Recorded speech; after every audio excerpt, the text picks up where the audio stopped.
The story began in June 2009 when Heba, a young girl just 18 years old, full of dreams and hope like any girl her age, decided to marry Ali, her 34-year-old cousin. Heba and Ali had known each other since they were children. It was a classic family love story, the kind people used to say, they were meant for each other. They were like characters from a novel, laughing together, dreaming together, each one seeing the other as their rock and support. They lived in Baghdad, in a quiet working-class neighborhood on the banks of the Tigris River, in a small house that was full of warmth and life. The house was modest, but Heba loved decorating it, adding her personal touches here and there. Heba and Ali had 4 children, 3 daughters and a son. Their life seemed as sweet as sugar. If they ever had a fight, it would be over in 10 minutes. Heba would laugh. Ali would say a couple of sweet words, hug her, and they'd go back to living their life like nothing ever happened. Heba dreamed of a stable life, a home filled with the joy of her children. Ali was the provider. He bought her a car, and the kids were in good schools. On the outside, everything looked perfect, like a carefully painted picture full of bright colors. But inside the house, something had started to crack, like an old wall ready to collapse. And no one saw those cracks, except Heba. In 2015, the first signs of change started to appear. Ali was an ambitious man. He had a small business trading electrical appliances, and his brother was a partner in it. He dreamed of expanding his business, but during that time he started facing market pressure. Prices became unstable, and competition increased. He would come home stressed, but Heba tried to ease his tension, telling him jokes, cooking his favorite meals, giving him space to relax. But over time, that stress turned into anger.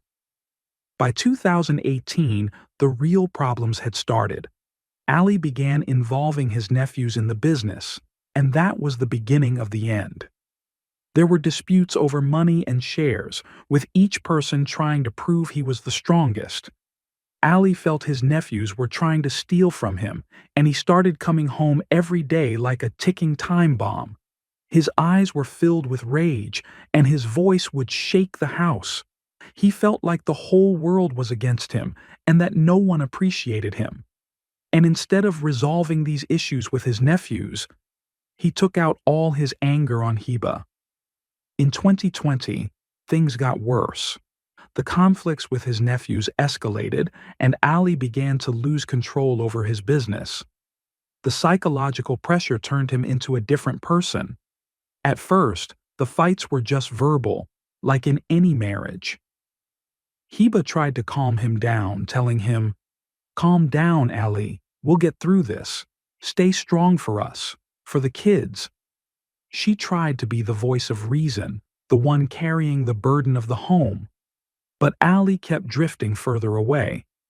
Over time, the arguments turned into physical violence. By the end of 2020, Ali started hitting Heba, and what used to be quick fights turned into hours of shouting and insults. She felt like she was being tortured, like every blow from Ali was stealing a piece of her soul. Heba, who still had hope that Ali would go back to the way he used to be, began to feel like she was living in a prison with no lock to open. Each passing day, she felt like she was sinking deeper, and the light she once saw at the beginning of their marriage was fading. In 2021, things got even worse. Ali started using drugs, and that turned his anger into brutal violence. It wasn't just Heba who was being abused. The violence reached the children. In January 2022, during a moment of rage, Ali broke his young son's arm. Imagine the scene. A little boy, not even understanding what was happening, screaming in pain, and Heba standing there, helpless, not knowing what to do. She felt like her heart was being torn apart, but at the same time, she was too afraid to take a wrong step.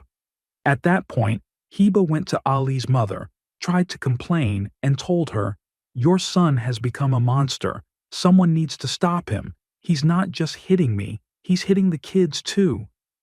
But Ali's mother, along with the rest of the family, said, "The man provides for you. He bought you a car.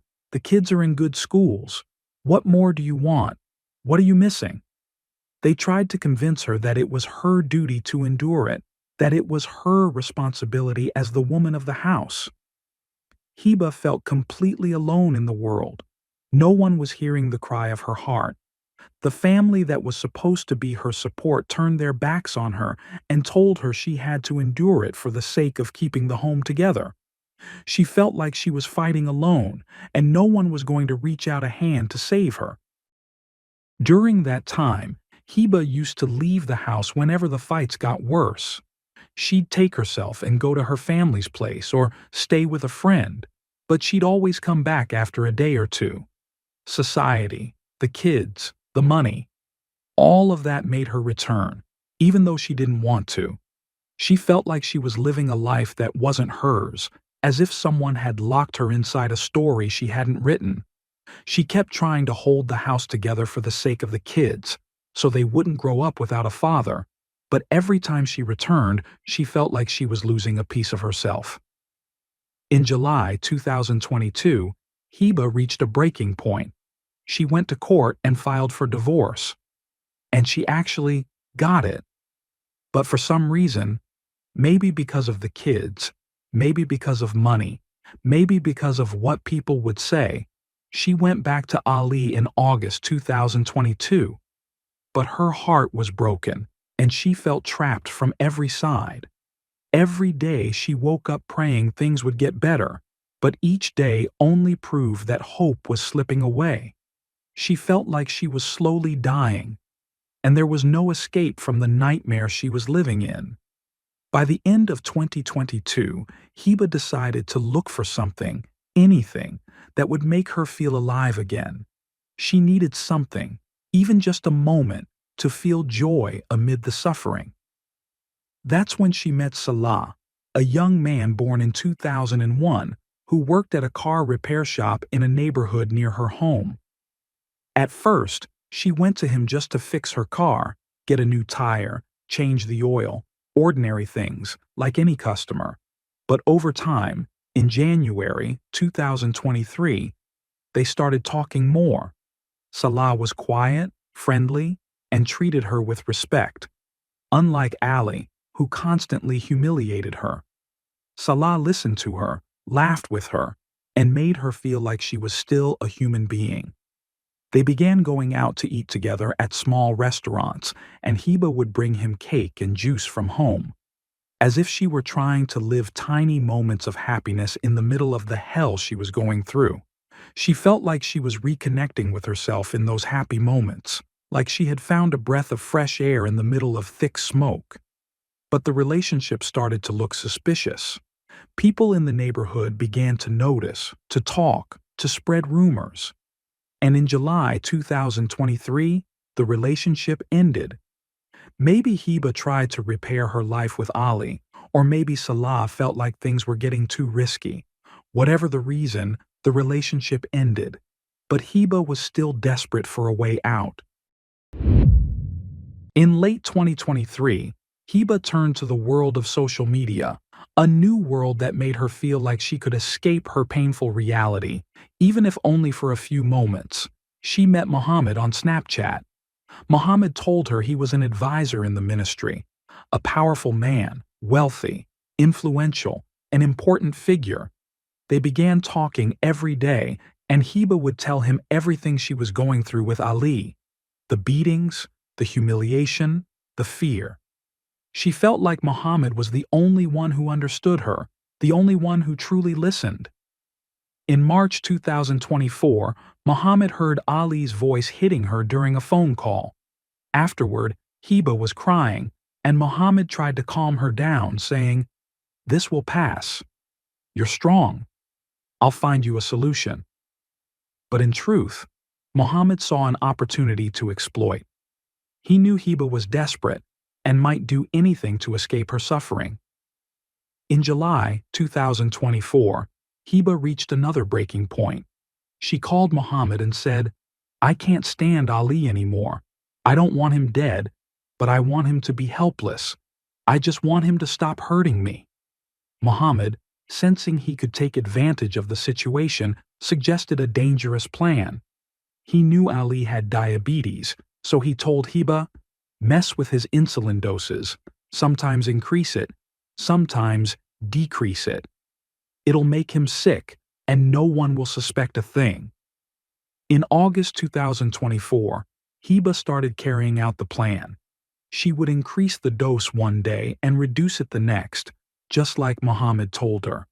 But Ali, although he felt dizzy and fatigued, didn't suffer any serious consequences. He would get through the day and bounce back like before. The first plan failed, and Heba felt like she was wasting her time. In September 2024, Muhammad proposed a second plan and told her, "Go to the pharmacy, get some Viagra, crush it, and put it in his juice." Heba, who was willing to try anything, went to the pharmacy, bought 6 Viagra pills, crushed them, and put them in Ali's juice. But Ali, who people later nicknamed the Iron Man, was totally fine. Heba lost her mind. She went back to the pharmacy, got 3 more pills from different brands, and mixed them into a second juice. 9 Viagra pills, and Ali was still completely fine. When people heard the story later, they said, "What kind of man is this?" Subhanallah. Heba called Muhammad, yelled at him, and said, "Are you messing with me? This man doesn't react to anything." Muhammad replied, "You must have done something wrong." In October 2024, Muhammad told Heba his third plan. "I'll kill him myself, but I need money." Heba, who had never taken anything from Ali through dishonest means, gave Muhammad all her gold, necklaces, bracelets, everything she had. The plan was for Heba to ride with Ali in the car, send Muhammad their location, and Muhammad would stage a minor car accident. When Ali got out to argue, Muhammad would shoot him in the legs to paralyze him, but in the end, Muhammad backed out. He said, "There might be cameras that catch us." And just like that, the third plan failed. In November 2024, Muhammad suggested a fourth plan. Heba would take the kids and leave the house, and he would sneak in and suffocate Ali with a pillow while he was asleep, killing him without spilling a single drop of blood. But when they tried to carry it out, Muhammad got scared that Ali might wake up, and the plan failed. In December 2024, Muhammad asked for $8,000 to buy a rare substance that, if mixed with Ali's medication, would leave him paralyzed. Heba, who was now completely desperate, gave him the money, took the substance, and mixed it with Ali's meds. But still, Ali wasn't affected. 5 plans, all failed. Heba started to feel trapped in a never-ending nightmare and thought she was going insane. On January 10, 2025 at 3 a.m., Heba decided to leave the house for good. She packed her clothes and took her kids, but Ali saw her. A huge fight broke out between them, right in front of the neighbors, and it got physical. Heba, beaten and broken, went back inside. She called Muhammad and said, "I gave you everything, gold, money, and nothing happened. I don't want him paralyzed. I want him dead." Muhammad, who had been waiting for this moment, told her, "This 6th plan is guaranteed." He gave her a knife and said his brother would come at dawn to finish the job. On January 11, 2025 at 4 a.m., Muhammad's brother arrived. Heba let him in through the kitchen door and told him, "Go up to the rooftop and wait until I set things up." As he was going up, her young son woke up and saw him. He asked, "Who are you?" Heba rushed in and said, "He's the internet guy, sweetheart. He's here to fix the router. Go back to sleep." The boy believed her and went back to bed. Heba handed the knife to Muhammad's brother, but he said, "This knife isn't sharp, and I'm not doing this alone. You have to help me." Heba refused. They argued, and eventually Muhammad's brother left. Heba, now realizing that Mohammed and his brother were exploiting her, felt completely hopeless. Mohammed urged her to commit the crime herself. He gave her a gun and taught her how to use it through videos. On January 15, 2025 at 2 a.m., Heba decided to end everything. She took her 3 older children to her friend's house and left her youngest daughter asleep in her room. When Ali was asleep, she woke him up and they got into a huge argument. Heba pulled out the gun and shot him in the head. Ali collapsed, dead. Heba, terrified, took a photo of the body and sent it to Mohammed, saying, "I killed him. I need help. I'll pay you. Just help me." Mohammed's brother arrived, but the first thing he asked about was the money. When Heba told him there was no money, he was about to leave. Heba threatened him, saying she would scream and accuse him of killing Ali. At that point, Mohammed's brother got scared and decided to help her. They cleaned the blood from the house, wrapped the body in a blanket, and placed it near the door. Heba locked her daughter's room so that if she woke up, she wouldn't see anything. Mohammed's brother told Heba he would leave and come back with some people to help. But after he left and she waited, she found out he had fled the city. Heba called him and he told her, "Get some workers to dig a hole in the garden and bury him there. I want nothing to do with this." On January 16, 2025, Heba hired workers and told them she wanted a hole dug to plant a tree. After they finished, got paid, and left, she dragged Ali's body and placed it in the hole, then covered it with sand. That same day, at 10 a.m., she brought the workers back again and told them, "My husband, Ali, didn't like where the tree was, so I need you to fill the hole." Then she hired a cleaning company to clean the entire house. She took her daughter and went to stay with her other kids at her friend's place, where she stayed for 20 days. During those 20 days, Ali's family kept trying to reach him and contact him, but Heba was the one answering the phone saying, "He's busy," or "He's not here," or "He's doing something." She would return to the house occasionally to make sure everything was okay, but fear was eating her up from the inside. In early February 2025, she called Ahmed, an old friend, and told him everything. Ahmed was shocked and stunned by what she had done.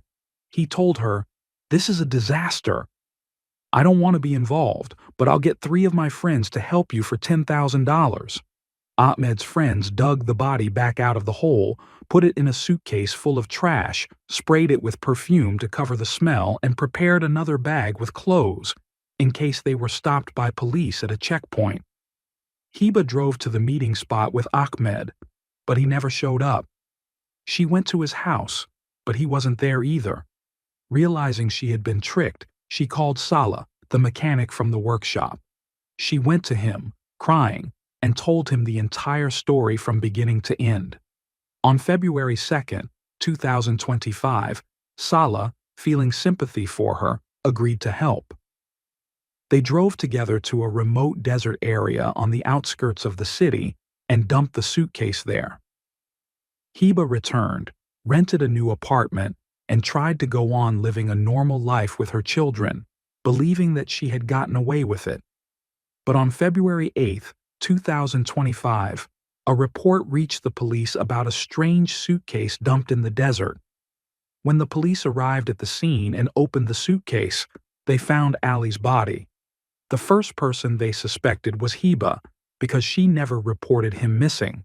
She was arrested, and during the investigation, she confessed to everything and gave up Mohammed, his brother, Ahmed, and Salah. The police uncovered all the failed plans, the insulin, the Viagra, the rare substance, and how Mohammed exploited Heba and how she had reached the breaking point after years of suffering. As of now, in 2025, the trial hasn't started yet, but Heba and everyone involved are currently in custody. The story shook Iraq, and people are divided. Some see Heba as a criminal, while others believe she's a victim who was pushed to the edge. Her life with Ali was hell, abuse, humiliation, and a society that turned a blind eye to her pain. But no matter what, murder has no justification. What do you think? Heba lived in torment, but does that excuse the crime she committed? This story isn't just a crime. It's a mirror reflecting human nature, love, pain, and revenge.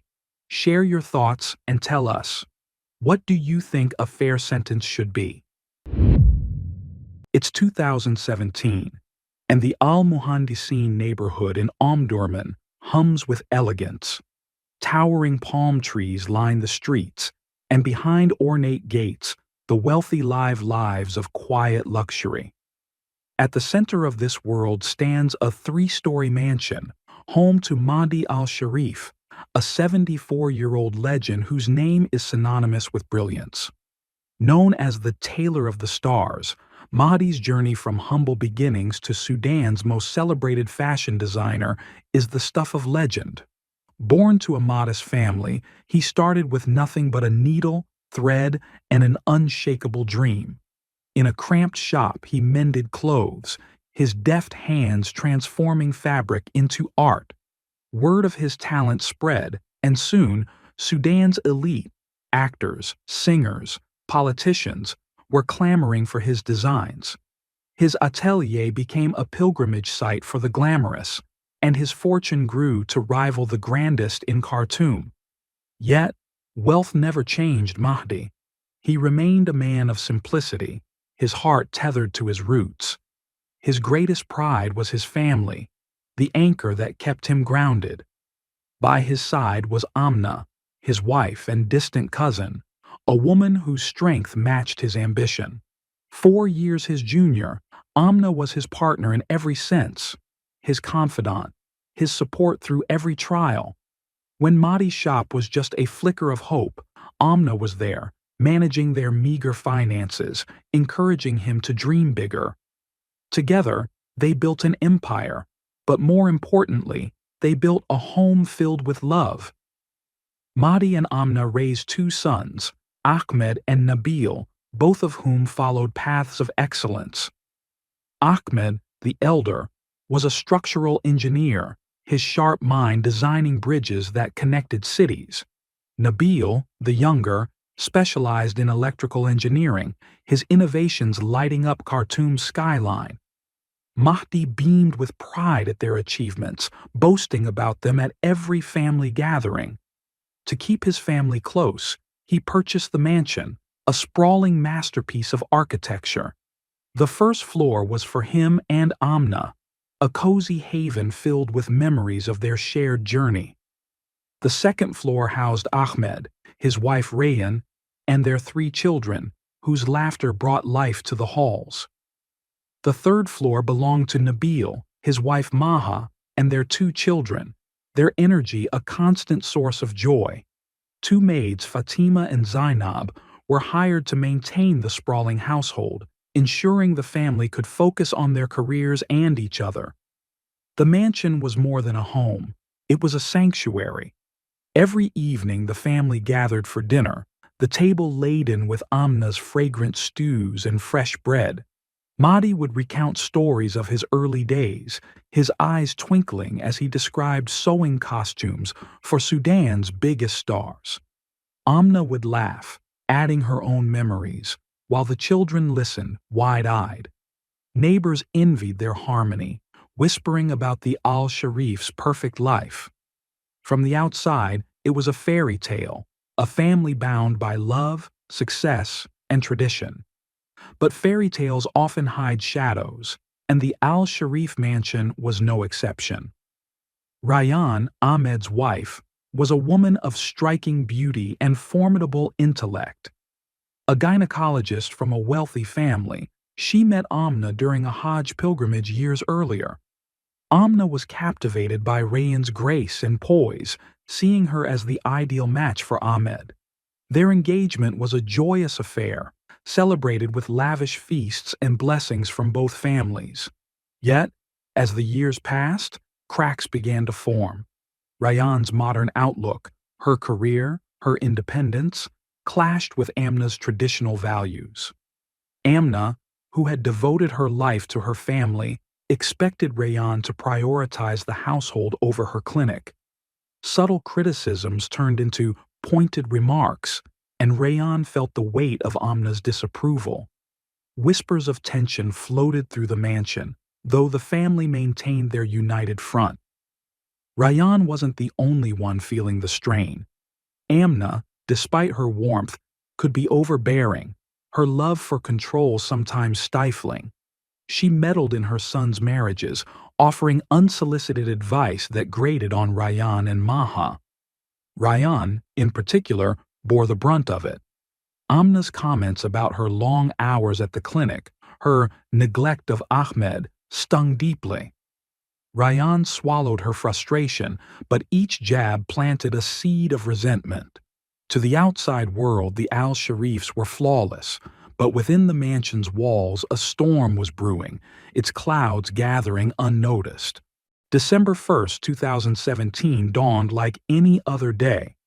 The family gathered for breakfast, the clink of coffee cups mingling with chatter. Mahdi, dressed in his signature crisp suit, left early for his atelier, where clients awaited his latest designs.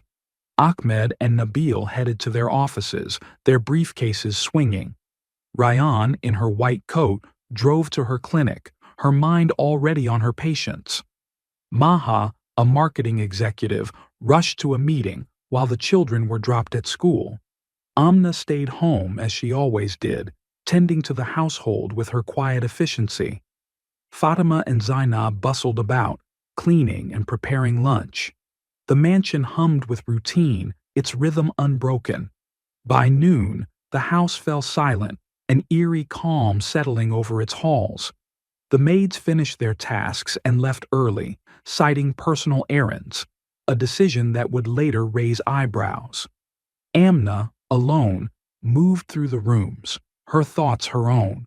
Around Asr prayer, Ahmed returned briefly, needing documents he'd forgotten. The silence struck him as odd. No clatter from the kitchen, no hum of Amna's favorite radio. He peeked into his mother's room, seeing her lying in bed, a blanket pulled tightly over her in a way that felt unnatural. Her stillness unnerved him, but he brushed it off, assuming she was resting. Not wanting to disturb her, he grabbed his papers and left, his mind preoccupied. If only he'd lingered, if only he'd called out, he might have changed the course of fate. As evening fell, Mahdi grew restless. Amna wasn't answering her phone, a stark departure from her ritual of greeting him at the door with a radiant smile. His heart raced as he thought of her diabetes, fearing she'd fainted or worse. He left his atelier in a hurry, his hands shaking as he drove through Khartoum's crowded streets. Arriving at the mansion, he found the gate locked, a first in their decades together. Panic surged as he circled to a side entrance, missing faint bloodstains smeared on the gate's edge, a silent cry of the horror within. Inside, Mahdi's calls for Amna echoed through the empty halls. "Amna, where are you?" His voice trembled, unanswered. He searched every room, his dread mounting with each step. The living room, with its plush sofas and family photos, was untouched. The kitchen, where Amna's spices scented the air, was still. Finally, he reached their bedroom, his heart pounding. There she was, motionless, surrounded by an odd pile of pillows. His hands shook as he approached, whispering her name. He pulled the pillows away, revealing Amna's face, pale, bruised, lifeless. A scream tore from his chest, shattering the silence. His knees buckled as he dialed the police, his voice breaking. "She's gone. My Amna is gone." The police descended on the mansion, their flashlights cutting through the darkness. The scene was perplexing. The house was pristine. Amna's phone lay beside her, and there were no signs of forced entry. Yet a safe was missing gold jewelry and 150,000 Sudanese pounds, hinting at theft. The absence of broken doors or windows pointed to a chilling truth. The killer was no stranger. They knew the house, knew Amna, knew how to strike without a trace. Forensic teams scoured the mansion, lifting fingerprints and analyzing every detail. A single print, belonging to neither family nor staff, raised questions. Neighbors, questioned under the glow of streetlights, reported no unusual sounds or visitors that day. But one detail emerged. A carpenter had worked in the house the previous day, repairing a cabinet near Amna's room. The maids, Fatima and Zainab, who'd left early, also drew suspicion. The police tracked them down in their villages, only to release them when alibis confirmed they were miles away at the time of the murder. The carpenter was questioned next, his tools and whereabouts scrutinized. He admitted to working in the house but denied any wrongdoing. No evidence tied him to the crime, and the investigation turned inward, to the family. Ahmed said he was at work, his colleagues vouching for his presence. Rayyan claimed she was at her clinic, then visited her parents. Nabil and Maha said they were at their jobs, later dining out at a restaurant by the Nile. But a detective's keen eye caught something: scratches on Rayyan's hands, barely concealed by her sleeves. She dismissed them as minor, her voice faltering. Her nervous fidgeting betrayed her, and the wounds were sent for forensic analysis.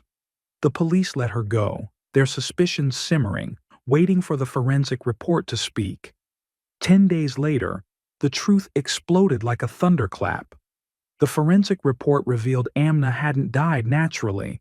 She'd been smothered with pillows, her tongue twisted, her neck broken. Human skin tissue in her mouth pointed to a violent struggle, a desperate fight for life. The police dug deeper, their focus sharpening. A witness came forward, a neighbor who saw Rayyan's sister, Sana, at the mansion at 11 a.m. that day. Sana, a quiet woman who rarely visited, was summoned for questioning. Under the weight of the detective's gaze, she crumbled, her confession spilling like a dam breaking. Sana sobbed as she revealed the unthinkable. Rayyan had killed Amna and called her in a panic. They staged a robbery, scattering the stolen gold and money to mislead investigators, hoping to pin the crime on the carpenter or maids. The police confronted Rayyan, presenting damning evidence. DNA from the tissue in Amna's mouth matched her skin. Her composure shattered, and she confessed, her voice trembling with the weight of her guilt. That morning, Rayyan had returned home early, her mind a cauldron of rage. For years, Amna's criticisms had festered. Her disapproval of Rayyan's career, her hints that Ahmed deserved a more dutiful wife. Amna had even threatened to push Ahmed to divorce Rayyan, a prospect that filled her with dread. Alone with Amna, Rayyan saw her chance. She lured her mother-in-law to her room, suggesting she rest. Then, with a black plastic bag to avoid fingerprints, Rayyan attacked, strangling Amna with ruthless precision. Amna fought back, her nails scratching Rayyan's face, her teeth sinking into Rayyan's hand, dislodging a ring that left a mark on Amna's cheek. In a frenzy, Rayyan broke Amna's jaw, the crack echoing in the silent room. Drawing on her medical expertise, she executed a plan so diabolical it defied comprehension. She snapped Amna's neck and twisted her tongue, ensuring death. Fearing Amna might still survive, she smothered her with pillows, pressing down until all life was gone. She called Sana, her voice frantic. "Come quickly, I've done something terrible." Sana arrived to find Amna dead, her body still warm. Together they orchestrated the fake robbery, dismissing the maids to clear the scene, hiding the ring and bag in a neighbor's trash. The trial gripped Sudan, a saga of betrayal that seemed ripped from a nightmare. Rayyan's defense argued Amna died of fear, exacerbated by her diabetes. They claimed Rayyan was under psychological strain, driven to madness by Amna's threats. They even hinted at mental illness, painting Rayyan as a victim. Mahdi, heartbroken, took the stand, his voice steady despite his grief. Amna had no heart conditions, only diabetes, he said. Rayan had lived normally after the crime, laughing with the family, showing no signs of instability. She betrayed us all, he whispered, his eyes hollow. Maha's testimony deepened the tragedy. Amna had feared Rayan, once throwing out food Rayan prepared, convinced it was poisoned. She lived in dread, confiding to Maha, "How can I live with her? She might do anything." Amna's fear was palpable, her intuition a warning unheeded. A forensic expert delivered the final blow. Amna hadn't died instantly. Rayan could have saved her, but chose to kill, her intent unmistakable. In 2018, the court delivered its verdict.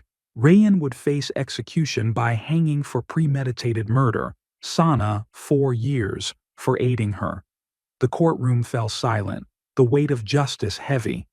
In a gut-wrenching moment, Rayan, tears streaming, begged to hold Ahmed and their children. The court allowed it, and the sight of their embrace broke hearts. In a closed session, their eldest child's testimony laid bare the family's pain, his words a haunting echo of loss. Mahdi, consumed by grief, refused to forgive Rayan. In 2021, her execution was carried out, a somber end to a tragedy that shook Khartoum. The mansion, once a haven of love, stood empty, its halls silent. The Al-Sharifs were forever changed, their unity shattered by a single act of betrayal. This story is a stark reminder that even the strongest families can fracture under envy and resentment. Rayan's crime wasn't just murder, it was a betrayal of trust, planned with chilling precision. Stress can break us, but it never justifies taking a life. Justice prevailed, a single witness and a trace of DNA unraveling the truth. As Mahdi once said, family is everything. But when hatred festers, it can destroy even the deepest bonds. If you're facing conflict, seek wisdom, not vengeance. There's always another way, through dialogue, through understanding, through love. Let's learn from the Al-Sharif's tragedy and choose paths that heal, not harm. At the beginning of 2020, Aya Al-Sharbini was an ordinary girl like any other in Tanta.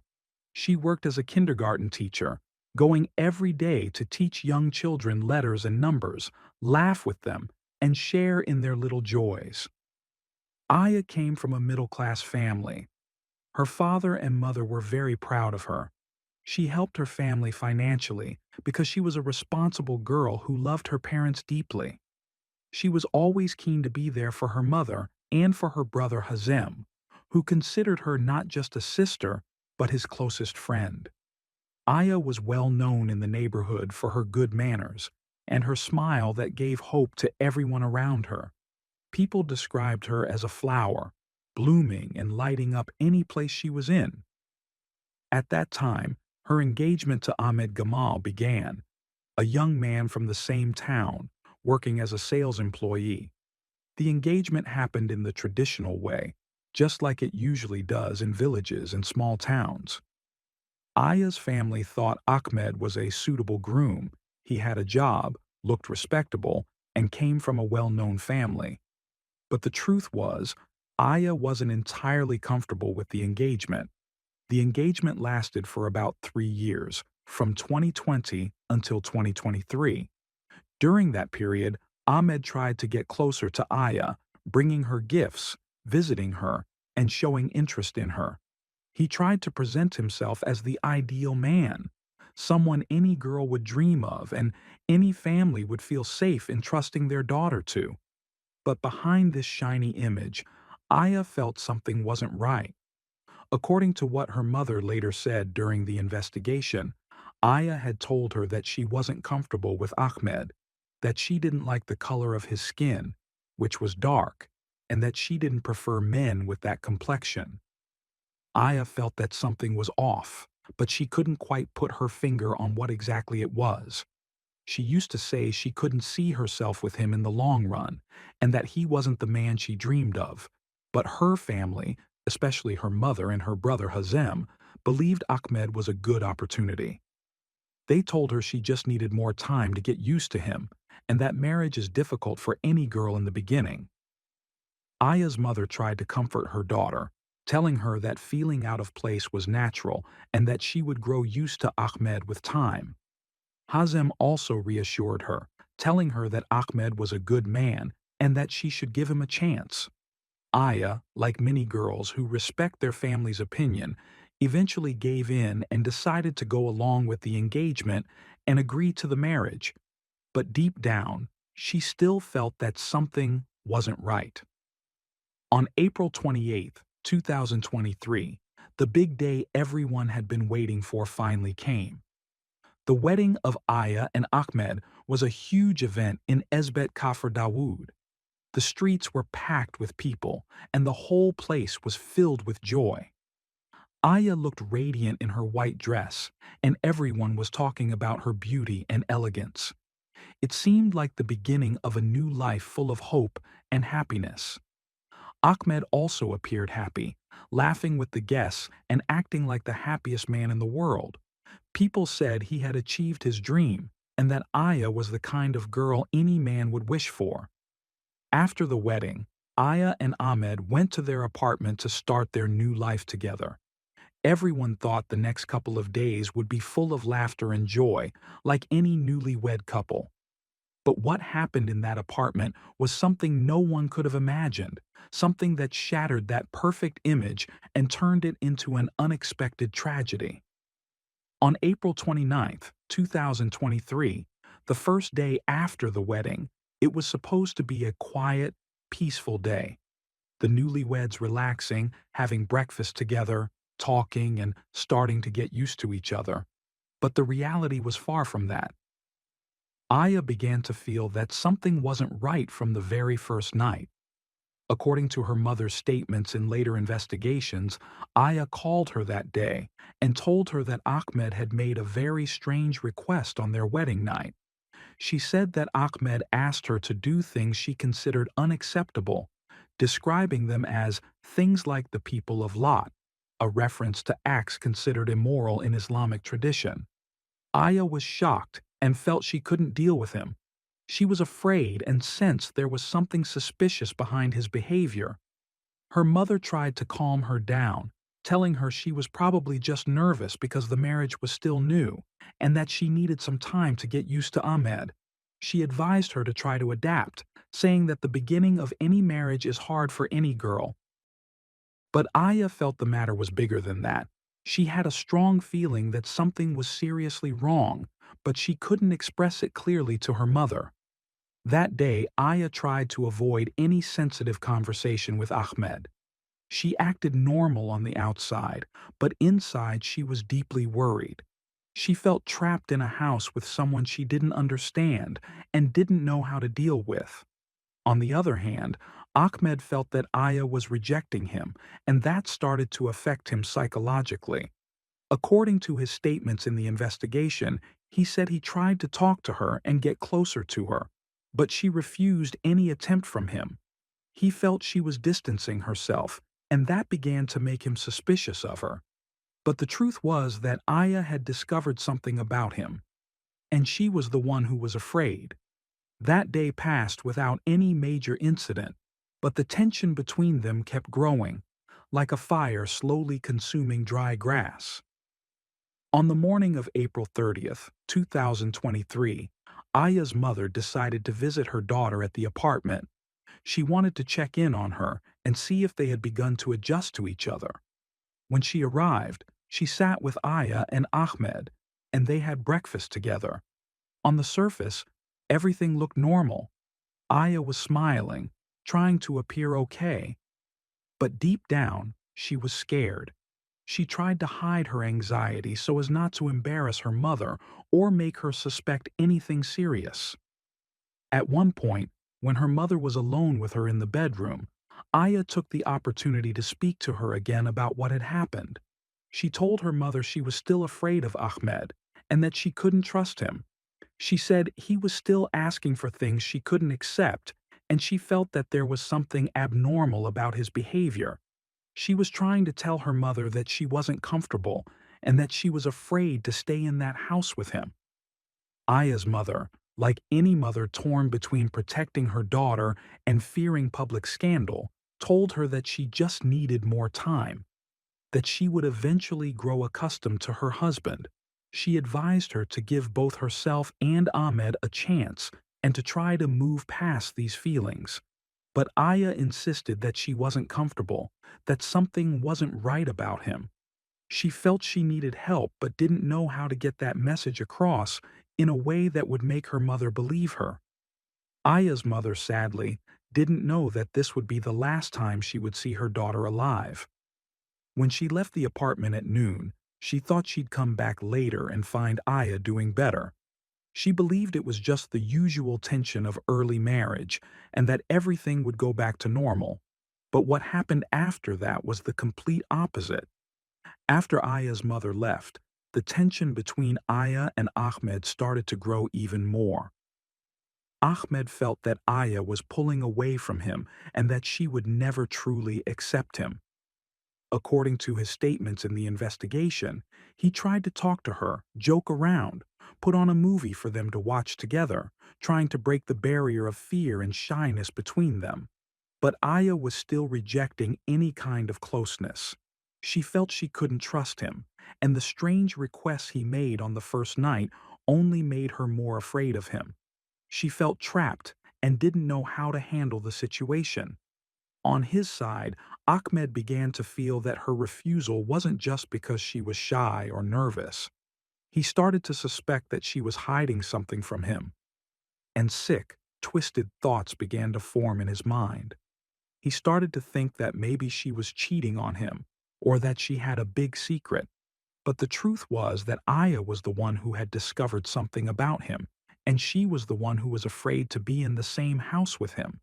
She felt she was in danger, but didn't know how to get out of the situation without causing a major problem or upsetting her family. On the same day, April 30th, 2023, at around 10 a.m., Ahmed got out of bed, and Aya was still in the bedroom. She might have been sleeping, or maybe she was trying to avoid any conversation with him. At that moment, Ahmed felt everything inside him building up. Aya's repeated rejection, the suspicion swirling in his head, and the growing psychological pressure with every passing second. He felt like she was challenging him, making him feel like he wasn't a real man. Without much thought, he went to the kitchen, grabbed a knife, and returned to the bedroom. Without saying a word, he began stabbing Aya in the back.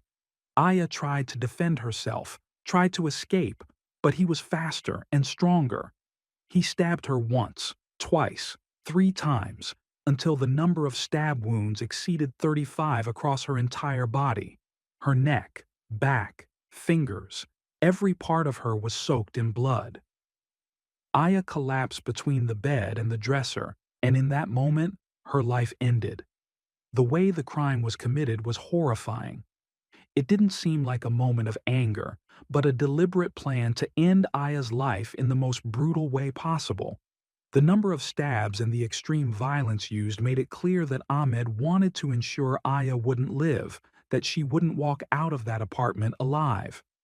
After committing the murder, Ahmed called Aya's brother, Hazem, and told him, "Help me. I've done something terrible." Without explaining what happened, he hung up and ran out into the street, holding the bloody knife in his hand, his clothes covered in blood. People in Esbet Kafr Dawood saw him as he screamed, "I killed her! I killed her!" At first, people didn't believe it. How could a groom, just married 2 days ago, do such a thing? But when they saw the blood on his clothes and the knife in his hand, they grabbed him immediately and called the police. Hazem reached the apartment before the police. When he walked in, he found his sister drenched in blood. The scene was a complete shock, not just because he had lost his sister, but because of the horrific way she died. Her body was full of stab wounds, and her blood covered the floor. Hazem didn't know how to react. He was in shock, as if the world had frozen in that moment. He felt like he had failed his sister, because he was one of the people who encouraged her to marry Ahmed. When the police arrived the same day, April 30th, 2023, they took Ahmed to the police station and began interrogating him. At first, Ahmed tried to justify what he did. He claimed he had discovered that Aya was not a virgin, and that's what made him lose control. He alleged that she had been refusing any intimacy from the first night, and he suspected she was hiding something from him. He said her constant rejection made him feel she was cheating on him or had a big secret, but the investigation proved his claims were lies. The forensic report, issued on May 5, 2023, confirmed that Aya was a virgin at the time of her death, meaning Ahmed's claim motive was just an excuse to justify his crime. The report also confirmed that Aya was stabbed more than 35 times in different parts of her body, including wounds to her neck and back, and that her fingers were severed, indicating the extreme level of violence Ahmed used.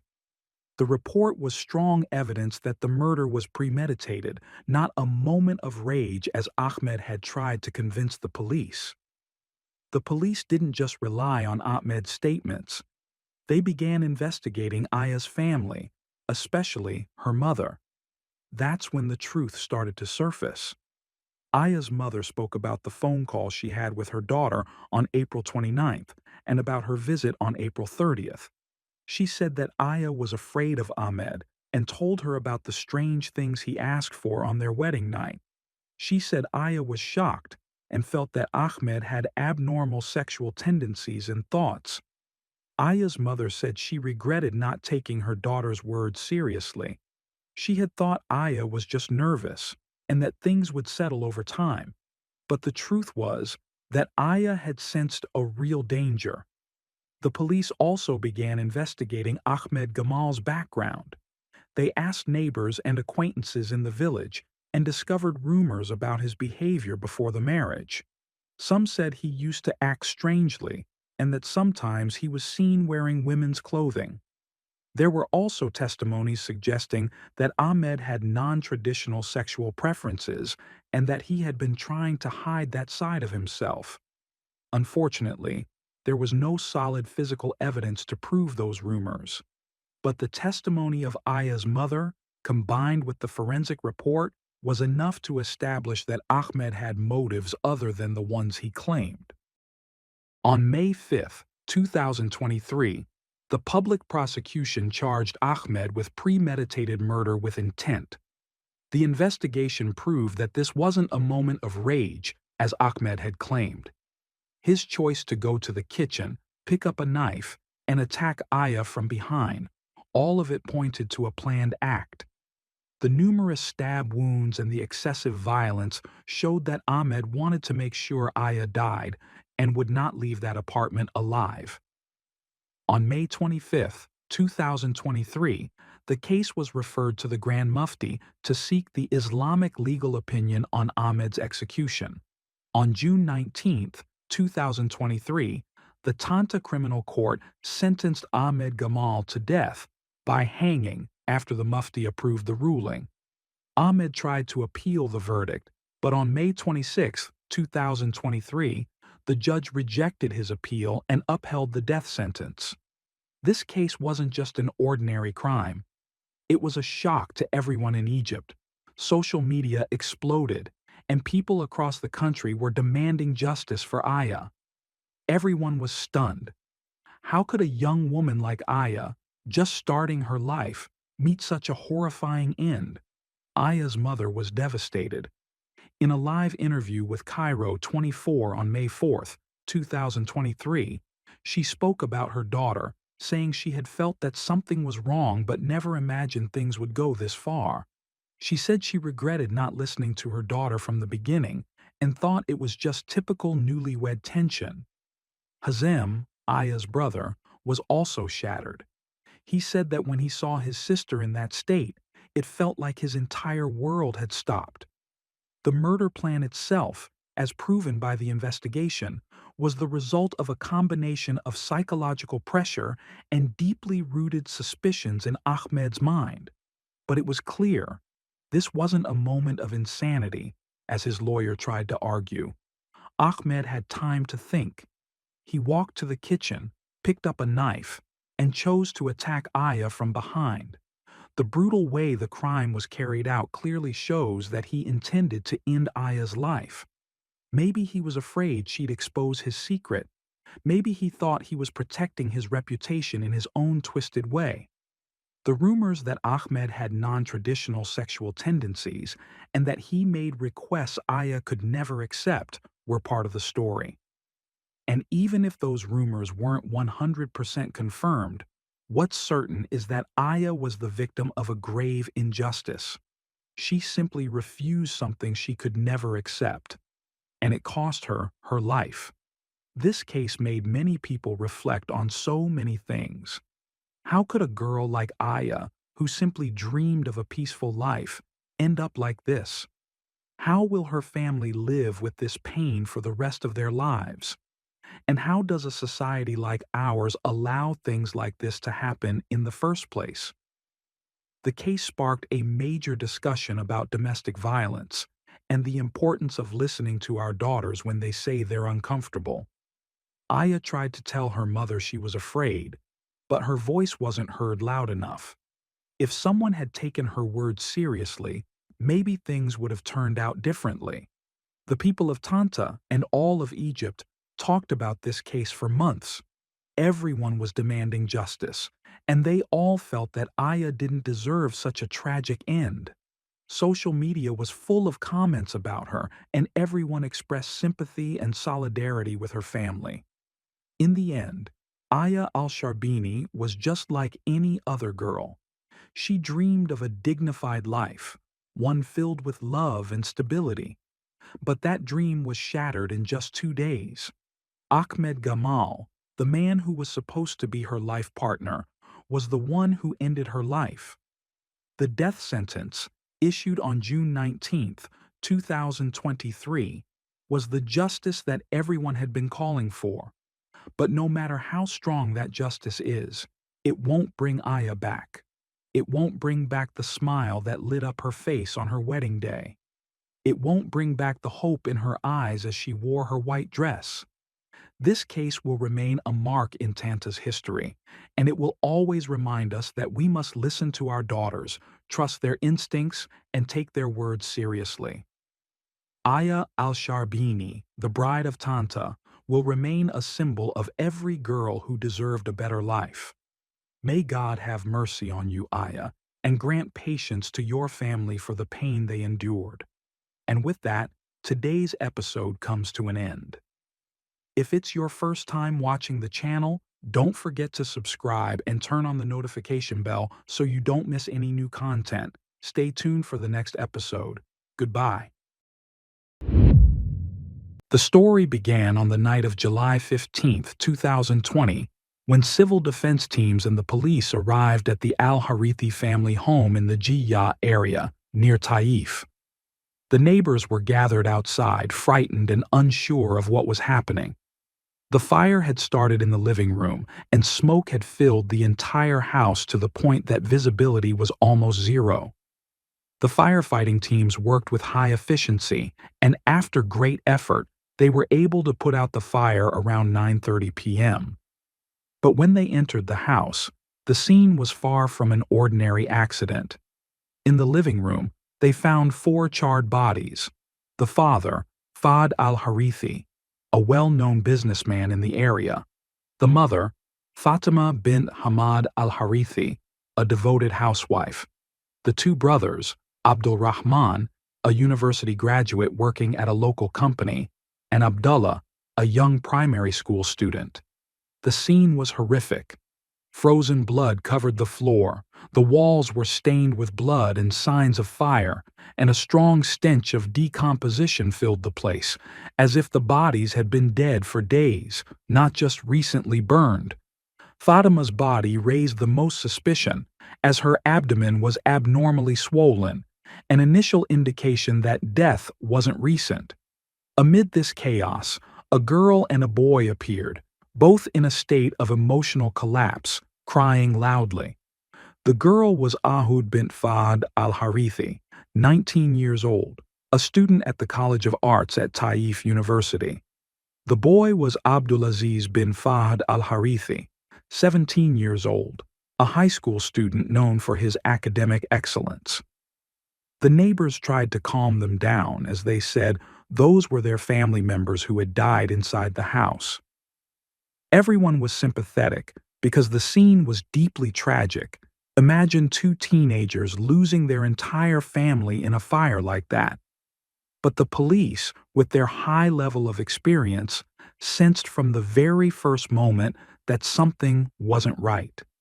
The strong smell of decomposition and the presence of scattered gasoline canisters raised suspicions that this wasn't just a normal fire.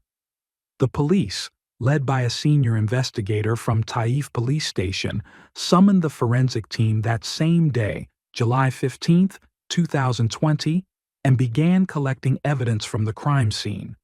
The forensic team examined the house carefully. They found traces of gasoline on the carpets, furniture, and even on the victim's clothing. They also noticed that the kitchen gas cylinder had been punctured with a screwdriver, as if someone had deliberately caused a leak to make the fire look like an accident. Additionally, there were no signs of forced entry or break-in, which meant that what happened took place from inside, by someone who lived there. Police collected witness statements from neighbors who confirmed that the fire began around 8 p.m. and that thick smoke appeared from the very first minute.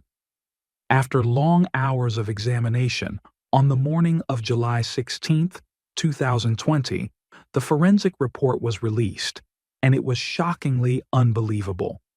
3 of the bodies, the mother Fatima bint Hamad Al-Hariti, the older brother Abdul Rahman, and the younger brother Abdullah, had been dead for 2 to 3 days before the fire, around July 12th or 13th, 2020. The cause of death wasn't fire or smoke inhalation. All 3 had been executed with gunshots to the back of the head, a deliberate execution.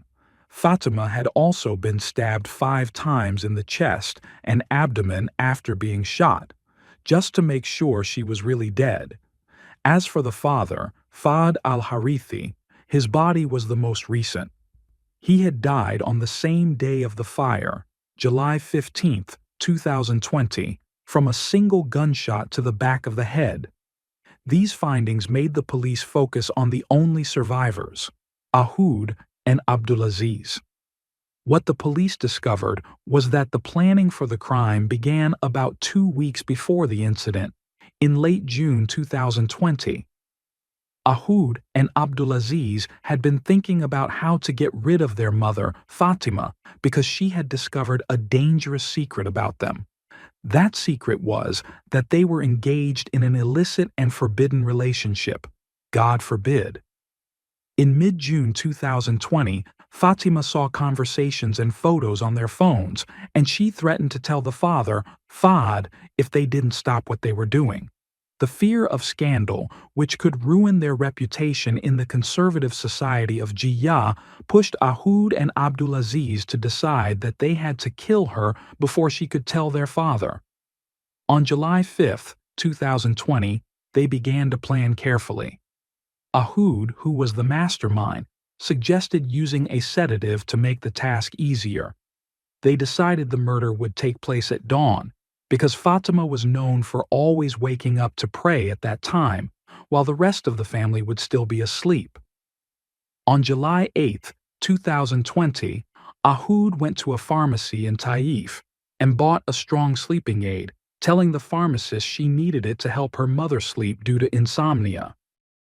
On the 2 days before the crime, July 9th and 10th, Ahud and Abdulaziz tested small doses of the sedative in juice for their mother to make sure the dose would be strong enough to put her into a deep sleep without waking up.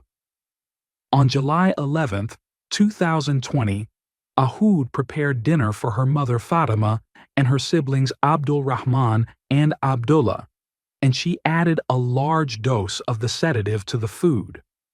The meal was rice and chicken, and she was careful to distribute the sedative evenly so that all three would be affected. After they ate, around 9 p.m., the three of them fell into a deep sleep due to the drug's effect. Ahoud and Abdulaziz waited until 4:30 a.m. on July 12, 2020, and began carrying out the murder. Their plan was to kill only Fatima, but things spiraled out of control. The youngest brother, Abdullah, 8 years old, suddenly woke up, perhaps due to a faint noise from their movements in the hallway.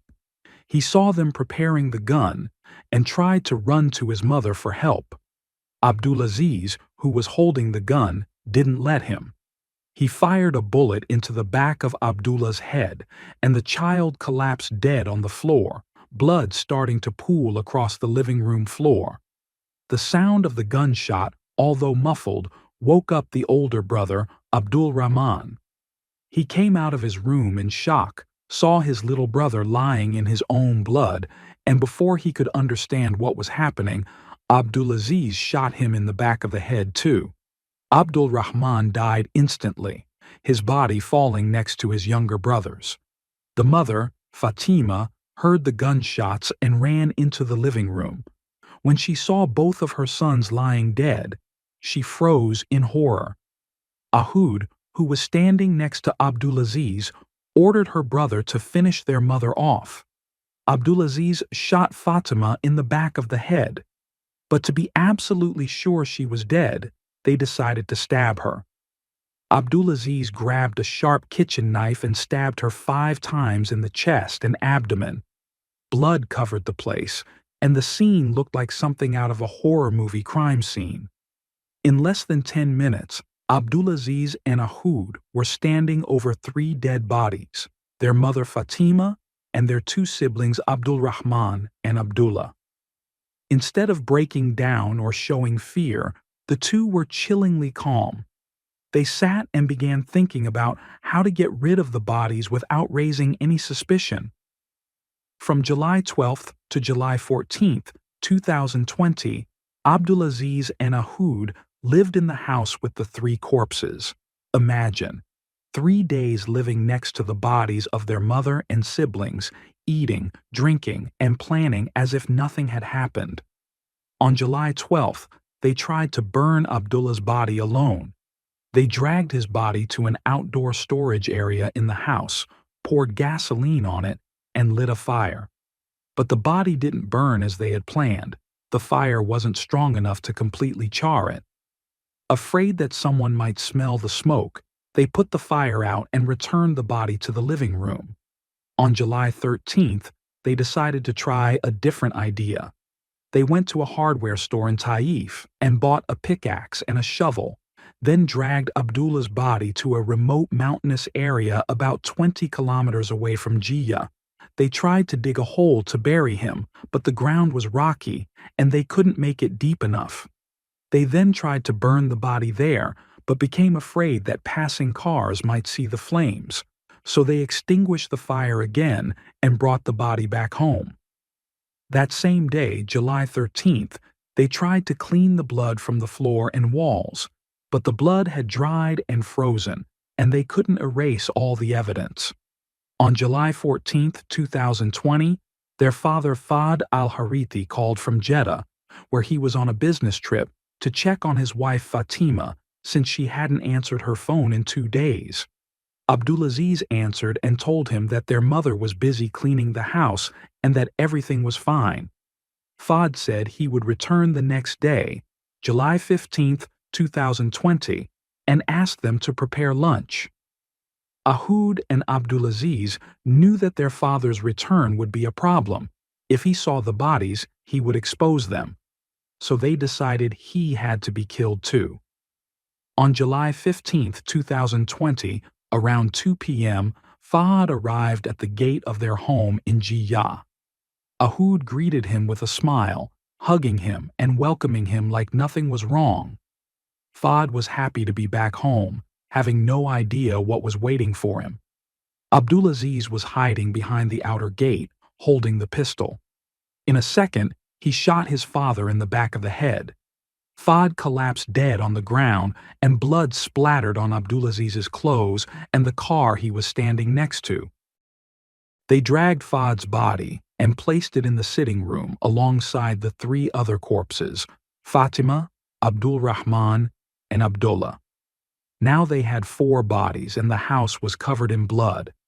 Abdulaziz and Ahud decided that the only solution was to burn the entire house to cover up the crime. On the morning of July 15th, they went to a nearby gas station in Jiyah and bought 5 cans of gasoline. They returned to the house and poured the gasoline over the furniture, carpets, and the bodies. They also punctured the gas cylinder in the kitchen using a screwdriver to make it look like a gas leak or electrical short circuit caused the fire. Around 8 p.m., they lit a match and the fire began to consume the entire house. They then walked outside, pretending to be devastated in front of the neighbors. Ahud was crying loudly, shouting, "My family! My family!" And Abdulaziz stood stunned, trying to convince the neighbors they were victims of the fire. The neighbors, in complete shock, tried to comfort them, and some immediately called the police and fire department. But the Saudi police, thanks to their high level of professionalism, weren't fooled by the act. On July 16, 2020, the forensic team confirmed that the fire was deliberately set, as the smell of gasoline was clearly present everywhere and traces of gasoline were found on the victim's clothing and the furniture. Moreover, security cameras inside the house and on the streets of Jiyah proved that no outsiders entered the home before or during the fire. The police launched an intensive investigation and focused on Abdulaziz and Ahud, since they were the only survivors. On July 16, 2020, they interrogated Abdulaziz first, as he was the younger of the two. At first, he insisted on his story, claiming that he had gone out to buy something from the grocery store half an hour before the fire, and when he returned, he found the house burning. But the police confronted him with strong evidence. Witnesses from the neighborhood stated that the fire had lasted more than an hour and a half, and forensic reports confirmed that 3 of the bodies had been dead for days. Also, the strong smell of decomposition was proof that the deaths could not have been caused by the fire alone. Abdulaziz started to panic, and the more the police pressed him, the more he stammered and contradicted himself. After 6 hours of intense interrogation, in the early hours of July 17, 2020, Abdulaziz broke down and confessed to everything.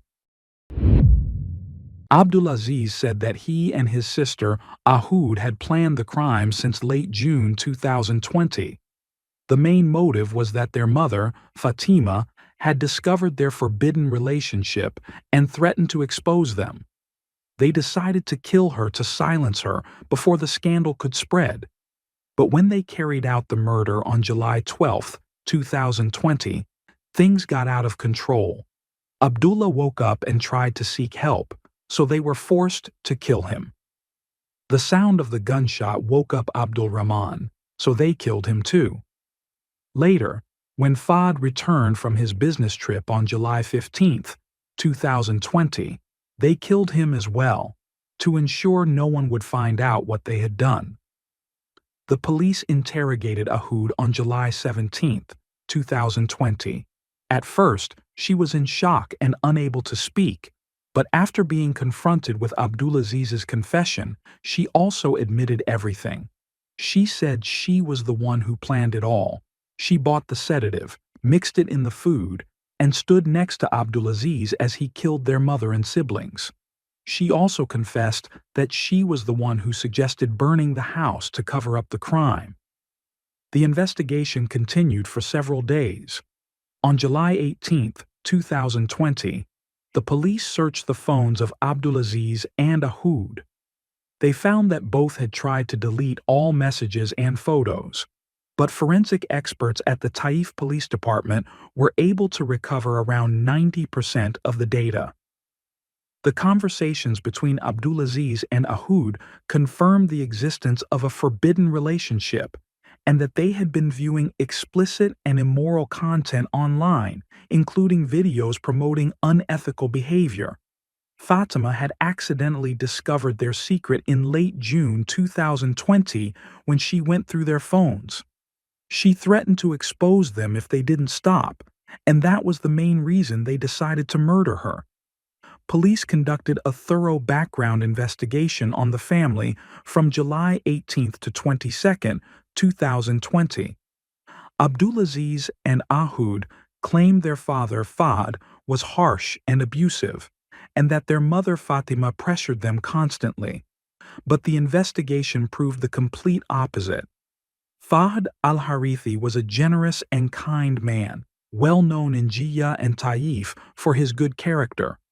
He provided his family with everything they needed, especially his daughter Ahoud, whom he spoiled noticeably. He bought Abdulaziz a 2020 model car and provided them with expensive phones and perfumes. Neighbors and acquaintances confirmed that Fahd was a respected man who had never harmed anyone. Even Abdulaziz had a reputation for being a calm, academically successful student. There were no signs that he was capable of something like this. On July 23, 2020, the police referred Abdulaziz and Ahoud to a panel of psychiatrists at King Faisal Hospital in Taif. The evaluations took 3 days, from July 23 to July 25, 2020, and on July 26, the results confirmed that both were mentally sound, with no signs of psychological disorders or drug use. This meant that the crime was committed with full awareness and in cold blood. The police also examined the clothing of Abdulaziz and Ahoud and found bloodstains on Abdulaziz's clothes, which were confirmed to be his father, Fahd's blood. They also found gasoline traces on their clothes, another piece of evidence proving they set the fire. The case was brought to court in August 2020, and a long legal process began, lasting about 3 years, from August 2020 to October 2023. The crime was so horrific that judges from different regions, including Makkah al-Mukarramah, Riyadh, and Jeddah, participated in the trial. The court reviewed all the evidence: forensic reports, witness testimonies, mobile phone analysis, surveillance footage, bloodstain evidence, and the confessions of the accused. Additionally, police discovered that the gun used in the crime had been stolen from an illegal weapons cache in Taif, which added another layer of complexity to the case. In the end, on October 24, 2023, the court issued a sentence of execution by beheading for Abdulaziz bin Fahd al-Hariti and Ahoud bin Fahd al-Hariti as retribution qisas for their crimes. The sentence was carried out on the same day in the region of Makkah al-Mukarramah, in the presence of representatives from the police and the court. This case wasn't just a crime, it was a tragedy that shook all of Saudi society. A family that once lived in luxury was wiped out by the terrifying choices of 2 of its own members.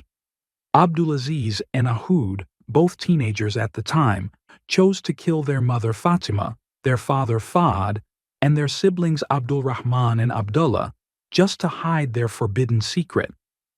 What's even more shocking is that they lived with the corpses for 3 days in the house, eating, drinking, and plotting, without any sign of remorse. Investigations confirmed that Fahd was a kind and generous father, and that the family lived a comfortable, upscale lifestyle. This case reminds us that parenting is not just about providing money and comfort. Parenting means involvement, it means communication, it means knowing what your children are thinking, what they're watching, and who they're talking to. Social media and the internet can be dangerous if we don't monitor our children. Abdulaziz and Ahoud were influenced by deviant content, and that's what led them down such a horrific path. This case will remain a landmark in the history of crime in Saudi Arabia. A whole family lost because of a moment of darkness in the hearts of two of its own. The death sentence fulfilled the demands of justice, but the wound this story left in the hearts of people won't easily heal. We must take a lesson from this case. Get closer to your children. Listen to their thoughts. Watch their behavior. Evil can creep in even to those closest to us if we're not paying attention. Please, keep an eye on your children. Live with them. Listen to them. Because a single moment of negligence can cost us everything. And with that, today's episode comes to an end. If this is your first time on the channel, don't forget to subscribe and hit the notification bell so you don't miss any future episodes. See you in the next one. Goodbye.